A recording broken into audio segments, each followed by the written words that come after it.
গরিবের ঈদ যেমন কাটে তেমনই কাটছি, কোনো রকম হালকা কেনাকাটা সেমাই চিনি পাইছেন?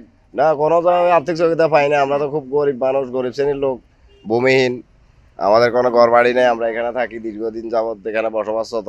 আমরা গরিব মানুষ, দিন আনি মাদানে খাইতে মারি না। আমরা সাপ খেলা টেলা দেখাইকে আমার সাহায্য টাহ্য দেয় না। আমরা ঈদের দিন কোথার ঈদের দিন আমরা কত চিনি আমি পর্যন্ত খাইতে মারি না। সবাই সাহায্য দেয়, আঙ্গুর কেউ সাহায্য দেয় না। আঙ্গু কত জায়গা নাই, বাসা নাই, আমরা প্লাস্টিকের কাগজের তলে থাই।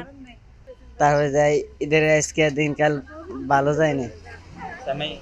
সেমাই চিনি কিছু খাইতে পারি নাই। রমজানের দিন কিছু খাইতে পারি নাই। ওই ইফতার মানছে খাবাইছে, খাইছি। বাড়ির লগে আসিল, হেতারা খাবাইছে, খাইছি। আমাদের ঈদ ভালো যায় নাই। আমরা কোনো দিক থেকে কোনো কিছু পাই নাই, কোনো সহযোগিতা পাই না। আমাদের এবার কে সহযোগিতা করে না। আগের ঈদ যেমন গেছে, এখনকার ঈদ ভালো যায় না।